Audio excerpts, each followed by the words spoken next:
is Vedanta a belief?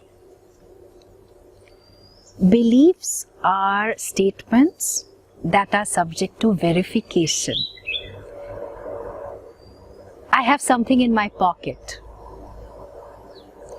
Now, you can believe that, or when I fish it out, then you will know that there was something in my pocket.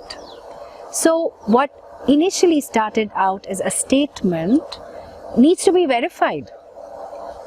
Vedanta is pointing to the timeless reality that you are. That is truth. It can be verified. It is not a belief.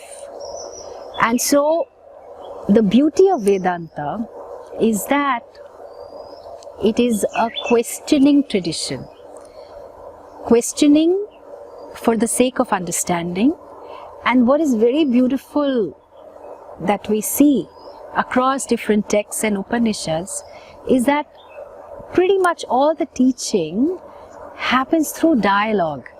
And as we all know, a dialogue is a flow of meaning.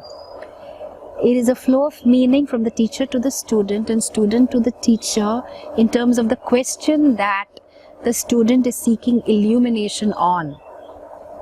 And the more the student questions, because the student is trying to understand and not prove his brilliance, the teacher continues to answer until there are no more questions left. The dialogue is complete, the teaching is complete. And so in Vedanta, there are no beliefs. In fact, what we see in the tradition of Vedanta is that three very important aspects are considered. One is the statement of the Shruti. Shruti meaning the words of the Veda, and the proclamation, the declaration that is made about you. So, how to understand this Shruti? How do you understand what has been said by Veda? We use the second component, which happens to be yukti, logic. So, Veda says that Bhagavan is both the intelligent and the material cause. So, all that is here is Bhagavan. Okay, how do I understand this? A logic is given. What is the logic? That there is a singular being that is both the material and the intelligent cause. But when I look around, I don't see such a being. In fact, what I see is that if I buy vegetables, thankfully the farmer does not come along, even if I went to the farmer's market. So the creation is different from the creator. That's my experience. But with logic, we are able to see that there is something called the spider. Okay? And what is interesting about the spider is that the material for the web comes from the spider.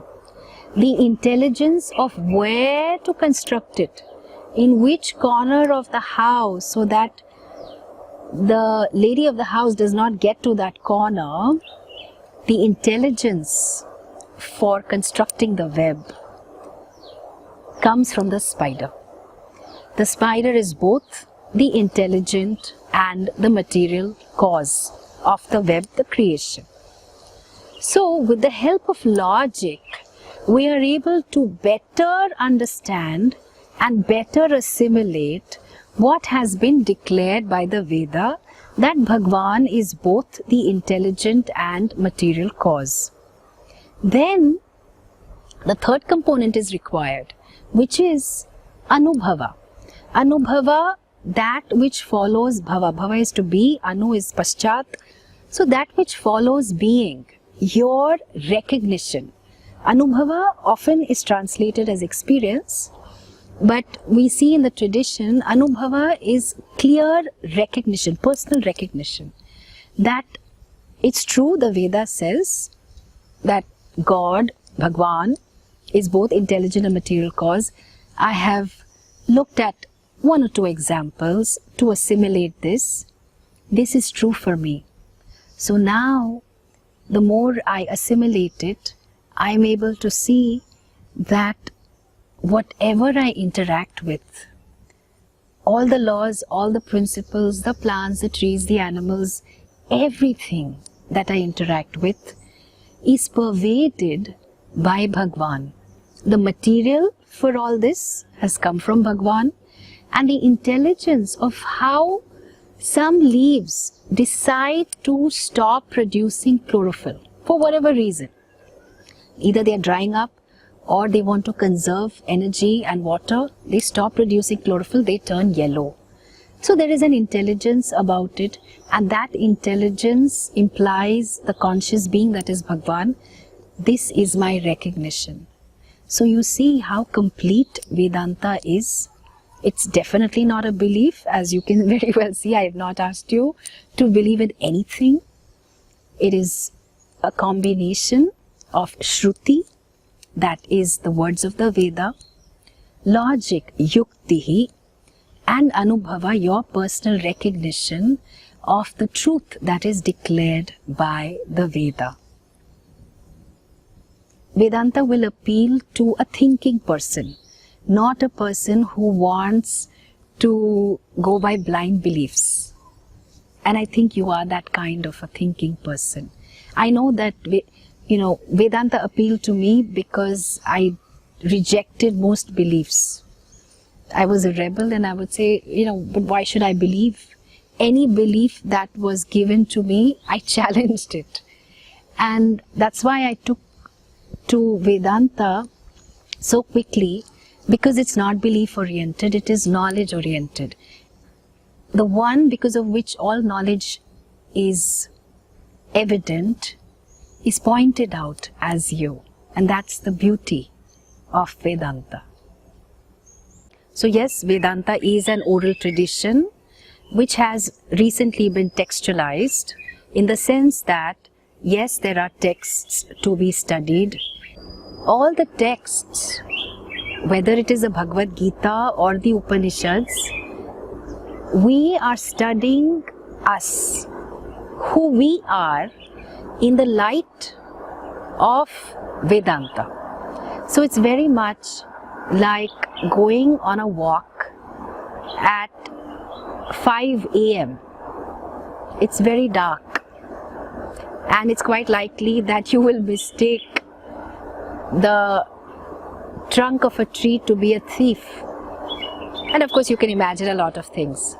But you find, as you are returning from your walk and as the sun has risen, that sun lights up everything, your entire path. It lights up all that is on your path and all that is away from your path as well. And so with the light of Vedanta, you discover that you are that consciousness, you are that Chaitanyam that illumines this entire world. And when I say you, I do not mean the personality that you are, who has a date of birth, date of not yet death, who has schooled somewhere, who has gone to college and so on. I mean that being whose content, whose very nature is awareness, because of which everything else becomes aware to this person. I am talking about that pure being that is not historical, that doesn't have a story. Because while the story exists, there is something that pervades that entire story. While the changes of your entire life are there for all to see, you are that changeless, because of which you have registered the many changes. Because of all the things that are variable in your life, you are able to say that they are variable because you are the invariable. And so Vedanta is a very beautiful, sacred knowledge that is given to the one who is ready for it. How do you know you are ready for it? When you seek to know yourself. That it's as plain and simple as that. You know you're ready when you start asking questions. You know you're ready when you want more from life. You know you're ready when there is some angst in you and you can't quite pinpoint why that angst is. Because what you have really gotten in touch with is the helplessness of the human condition. And the human condition, as glorious as it is also limited. And there's just so much that one can do.